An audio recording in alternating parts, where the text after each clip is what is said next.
안녕하세요, 여러분. 오늘 밤 우리는 1834년의 한 장면으로 들어갑니다. 마드리드 궁전 깊은 곳, 촛불이 깜박이는 방 안에서 나는 오직 나 혼자만이 감당해야 할 임무 앞에 서 있습니다. 왕은 이미 숨을 거두었지만 내 일은 끝나지 않았습니다. 그 어떤 역사책에도 남겨지지 않을, 그러나 누구도 잊지 못할 그 순간이 바로 내 앞에 놓여 있었습니다. 당신은 아마 살아남지 못할 것입니다. 만약 이런 장면을 직접 본다면, 그러니 편안해지기 전에 영상의 좋아요와 구독을 눌러주세요. 물론 제가 하는 일을 정말로 좋아하실 때만요. 그리고 어디서 이 이야기를 듣고 계신지, 현재 시간이 몇 시인지 댓글로 남겨주시면 놀라울 거예요. 이제 불을 끄고 부드러운 소음을 위해 선풍기를 켜고 오늘 밤의 여정을 함께 시작해 봅시다. 나는 왕의 침대 곁에 서 있었습니다. 비단 시트 아래에 숨겨진 그 불가해한 형상이 마치 산자처럼 방 안의 공기를 장악하고 있었습니다. 왕비, 김명희 섭정은 눈가에 눈물을 머금고 내게 고개를 끄덕였지만 그 안에 담긴 두려움은 눈물보다 선명했습니다. 나는 손에 들린 도구가 무겁게 느껴졌습니다. 그 순간만큼은 의사가 아니라 마치 무덤직이나 연극 무대의 어두운 조연 같았습니다. 나이가 들면 느끼는 통찰이 있죠. 사람의 몸은 진실을 감출 수 없습니다. 화려한 옷도, 권력도 결국은 살과 뼈를 가릴 수 없어요. 왕의 몸이 남긴 증거는 바로 그것이었습니다. 세월과 근친의 무게가 한 사람의 삶과 나라 전체를 뒤틀어 놓았다는 증거 말입니다. 방 안은 조용했지만 내 머릿속은 소문들로 가득했습니다.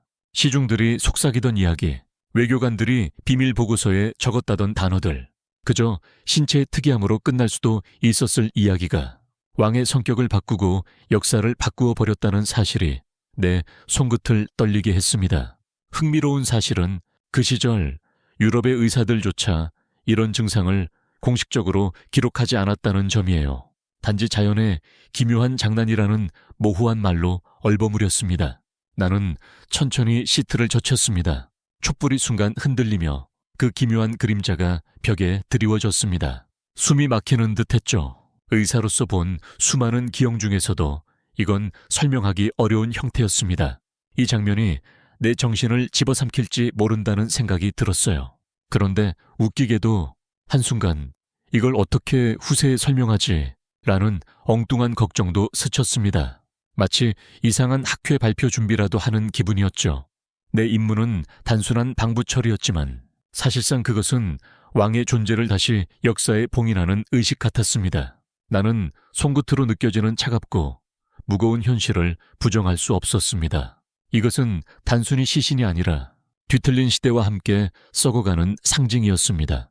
의학적 사실과 미신, 권력과 두려움이 뒤엉킨 그 방 안에서 나는 왕과 마주했지만 동시에 스스로의 두려움과도 마주하고 있었습니다. 나는 손을 떨며 그 광경을 직시했지만 내 머릿속은 자꾸만 왕의 출생으로 거슬러 올라갔습니다.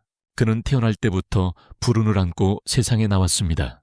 조선식으로 이름을 바꾼다면 김도현 왕이라 불릴 수 있었던 이 사람은 사실 왕좌에 오르기 전부터 이미 저주받은 몸의 상징이었습니다. 수세기 동안 반복된 근친혼은 결국 돌이킬 수 없는 흔적을 남겼죠. 친척끼리 맺어진 결혼은 권력을 유지하는 수단이라 여겨졌지만 사실은 왕실의 피를 천천히 썩혀갔습니다. 학자들 사이에서도 이는 왕조적 유전 파탄이라는 표현으로 불렸습니다. 도연은 태어날 때부터 어딘가 이상했습니다. 영가 시절에도 돌보던 시녀들은 그의 성장 속도가 다른 아이들과 다르다고 수군거렸고 몸의 특정 부분이 지나치게 기형적으로 발달한다는 사실을 어렴풋이 알았습니다. 나이가 들어 성인이 되었을 때 그가 지닌 비밀은 더 이상 숨겨지기 어려웠습니다. 왕자의 방을 스치던 하인들조차 귓속말로 떠들었고 외국 사절들은 조선의 왕자에게서 기괴한 형상이 보인다는 보고서를 남겼습니다. 나는 나이가 들수록 깨닫는 것이 있습니다. 신체의 부자연스러움은 단순히 개인의 문제가 아니라 종종 사회 전체의 모습을 비추는 거울이라는 점입니다. 왕의 뒤틀린 몸은 곧 나라의 뒤틀린 권력 구조와 닮아 있었습니다. 불안정한 정치는 결국 인간의 몸에까지 반영된 듯 했습니다. 역사적으로 흥미로운 사실은 당시 궁정 기록에는 이런 기형에 대한 직접적 언급이 거의 없었다는 것입니다.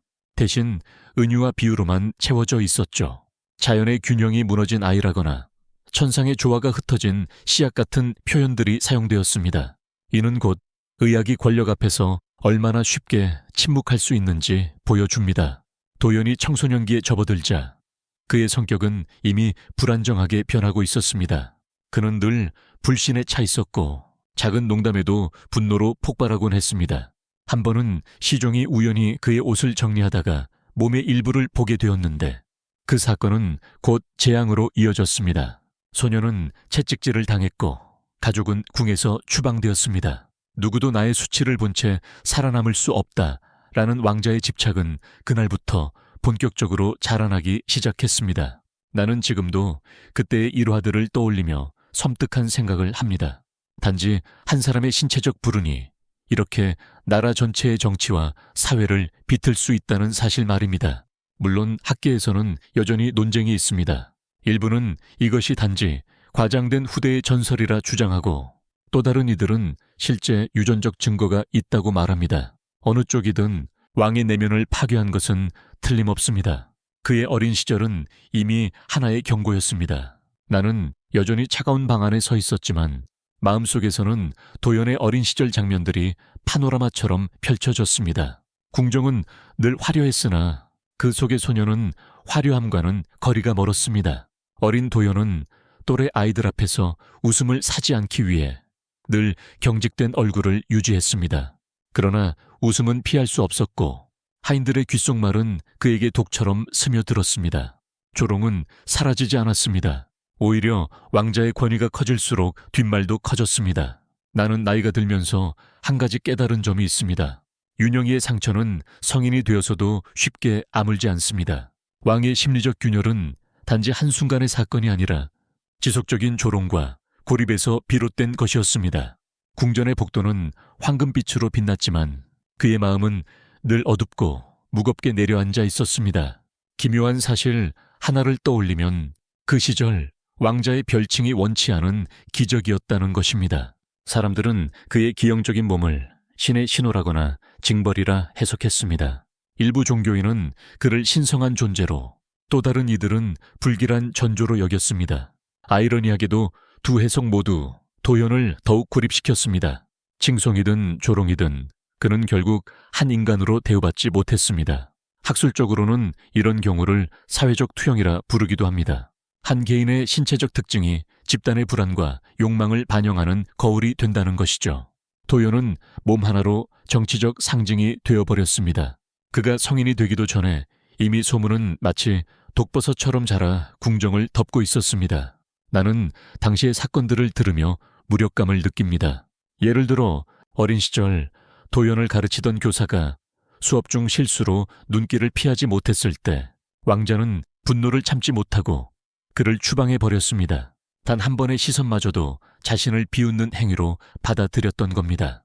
당시에는 많은 이가 이를 단순한 폭군적 성격이라 여겼지만 지금 돌아보면 상처받은 아이가 살아남기 위해 만든 방어 기제가 아니었을까 싶습니다. 그렇게 그는 점점 더 예민해지고 작은 농담에도 발작적으로 화를 내며 권력을 이용해 주변을 통제하기 시작했습니다. 궁정 사람들은 겉으로는 고개를 숙였지만 속으로는 공포와 연민이 뒤섞인 감정을 품었을 것입니다. 결국 도연은 자기 존재 자체를 조롱거리로 여긴 세상을 증오하게 되었고 그 증오가 이후 그의 정치와 사생활 모두를 지배하게 되었습니다. 나는 그날 밤 시신 앞에서 차가운 기구를 들고 있으면서도 그의 첫 번째 혼인을 떠올렸습니다. 도연은 18배 나이에 사촌이자 이웃 왕국 공주였던 이수정과 혼인했습니다. 결혼식은 온 나라의 축제처럼 치러졌습니다. 궁의 정원에는 수천 개의 등불이 켜졌고 음악은 새벽까지 이어졌습니다. 그러나 화려한 의식 뒤에 숨겨진 현실은 누구도 입 밖에 낼 수 없는 공포였습니다. 나는 나이가 들며 이런 역설을 자주 느낍니다. 겉으로는 축복받은 순간이지만 실제로는 파국의 시작일 때가 많다는 사실입니다. 결혼식의 환희는 왕과 왕비가 침실에 들어서는 순간 산산이 부서졌습니다. 수정은 어린 나이에 순진했습니다. 혼인 교육을 받았지만 그저 상징적이고 모호한 말만 들었을 뿐이었습니다. 밤이 찾아왔을 때 그녀가 마주한 현실은 충격 그 자체였습니다. 목격자들의 기록에 따르면 신부는 처음 남편의 모습을 보고 비명을 질렀습니다. 마치 악마를 본 것처럼 눈물을 흘리며 벽 쪽으로 몸을 밀었습니다. 궁녀들이 달려왔고 그 자리에 의사까지 불려야 했습니다. 혼례 첫날 밤이 의학적 시술처럼 진행된다는 건 그 자체로 비극이었죠. 흥미로운 사실은 당시 제작된 혼인 도구들입니다.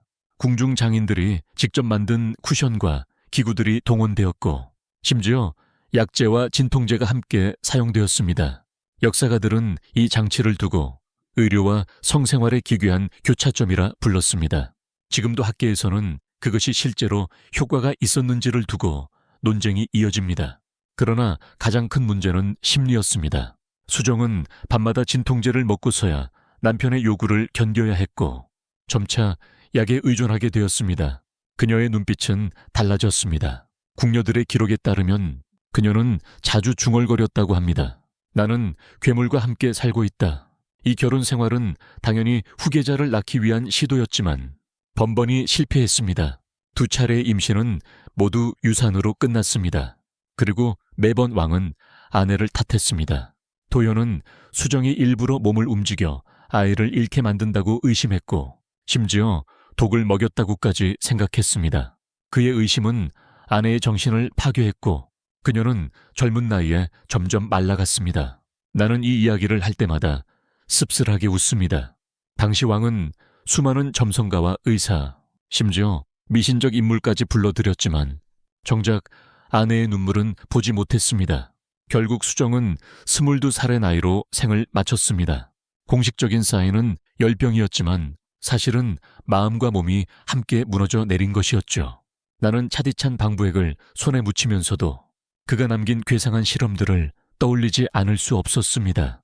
도연은 첫 번째 왕비가 세상을 떠난 뒤 더욱 기묘한 집착에 빠져들었습니다. 그는 자신의 몸을 바꿀 수 있다고 믿었고 의사와 장인, 심지어는 길거리의 점쟁이까지 불러들였습니다.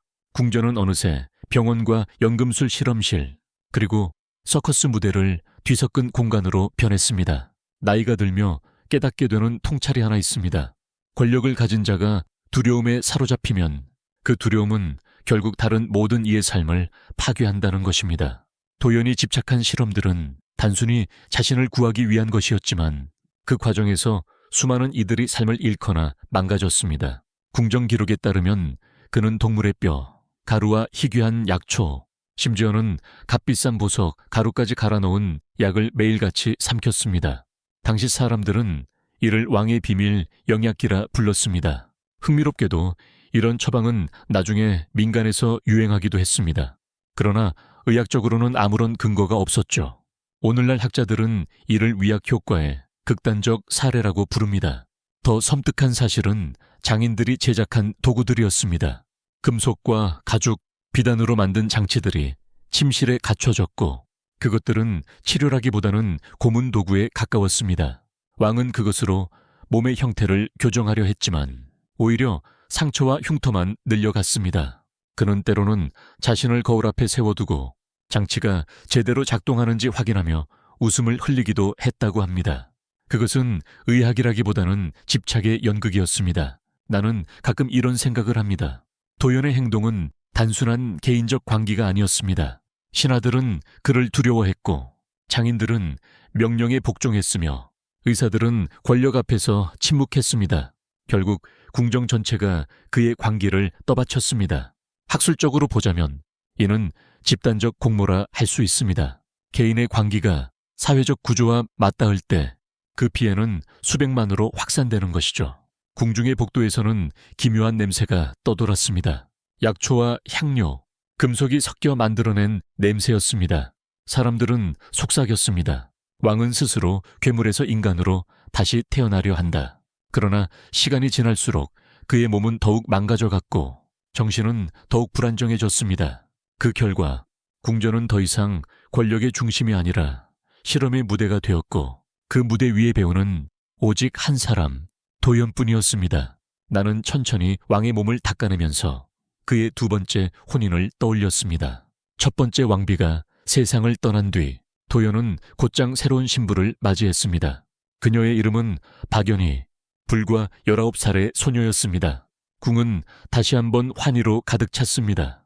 하지만 모두가 알고 있었습니다. 이 혼인이 또 다른 악몽이 될 것이라는 사실을. 나이가 들며 깨달은 것이 있습니다. 사람은 같은 실수를 반복하지 않으려 하지만 권력을 가진 자는 오히려 같은 함정으로 걸어 들어간다는 점입니다. 도연의 결혼은 사랑이나 배려가 아닌 단지 후계자를 얻기 위한 재물 같은 행위였습니다. 연희는 아름답고 총명했지만 결혼 첫날 밤 이후 곧 침묵 속에 갇힌 존재가 되었습니다. 그녀의 방에서 자주 비명이 들렸습니다. 궁녀들은 서로 눈을 마주치지 않으려 했고 하인들은 귀를 막은 채 복도를 지났습니다. 나는 기록 속에서 첫날 밤의 방이 마치 병원의 수술실 같았다는 표현을 본 적이 있습니다.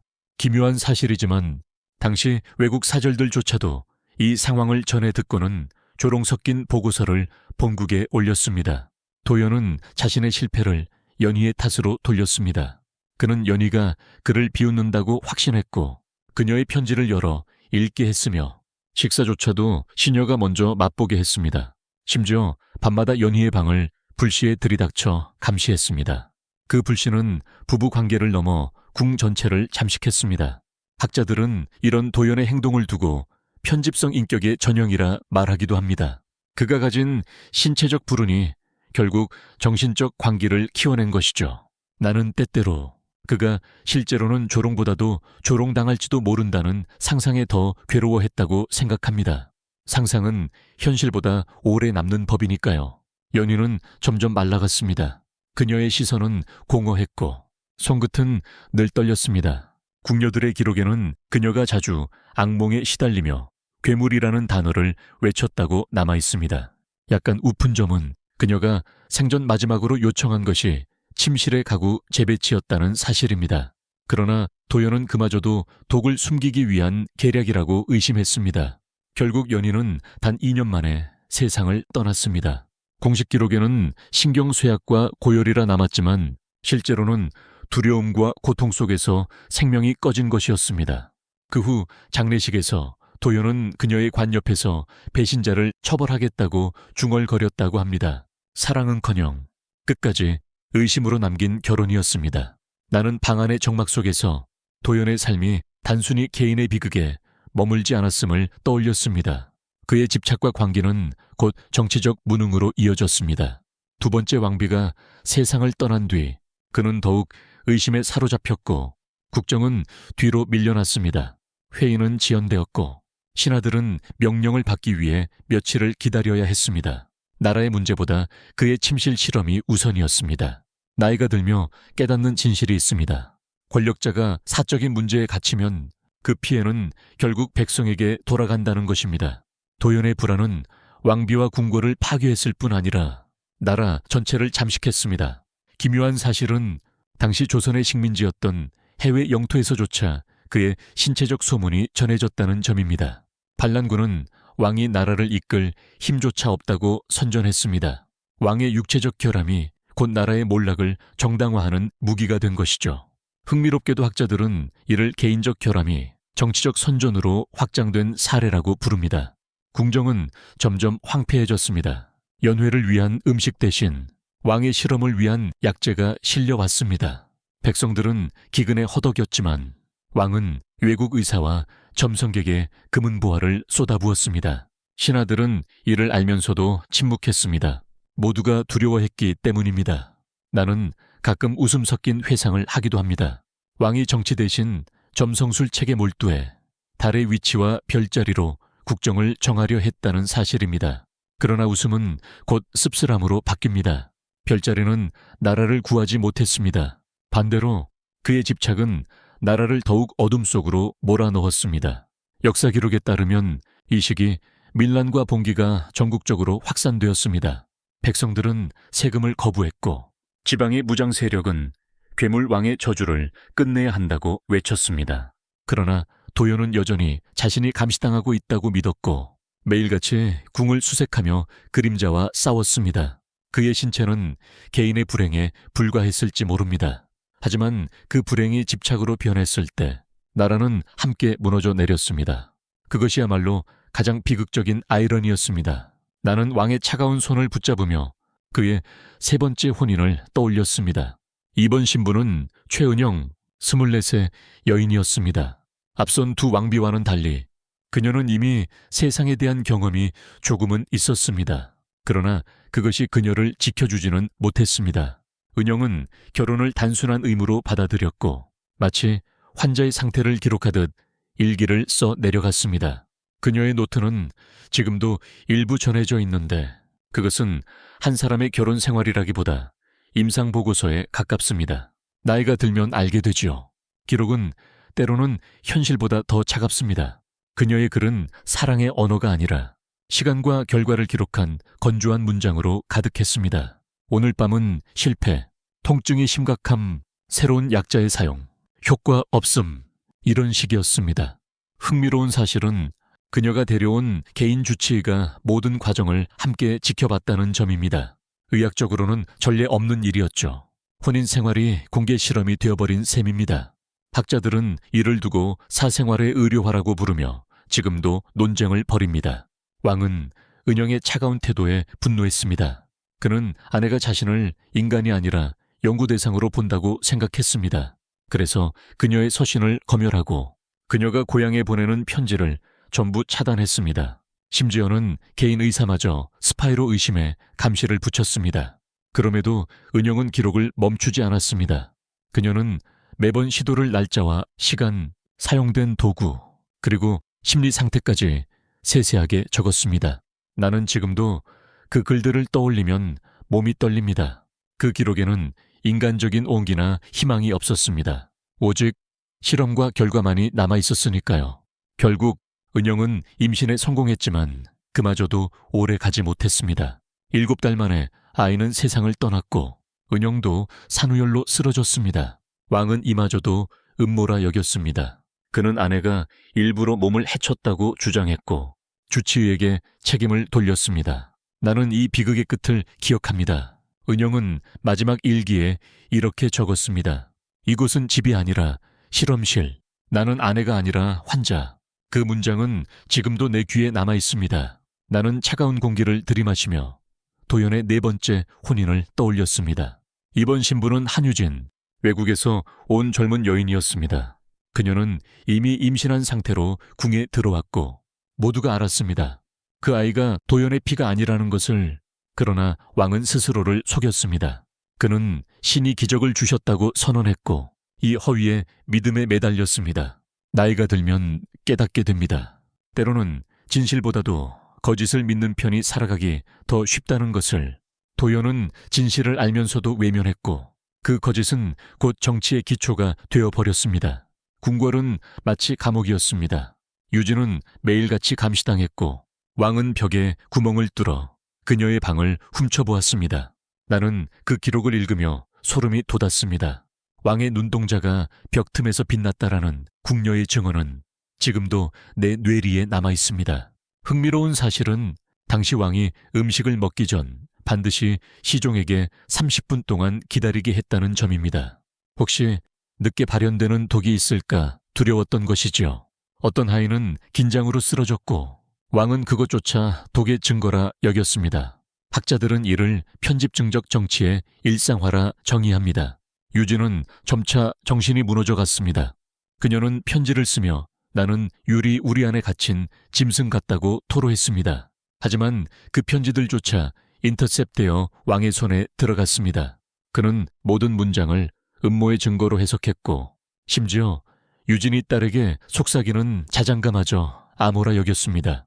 나는 그 시절의 궁을 떠올리면 숨이 막힙니다. 신하들은 서로의 눈길조차 피했고 대화는 속삭임으로만 이어졌습니다.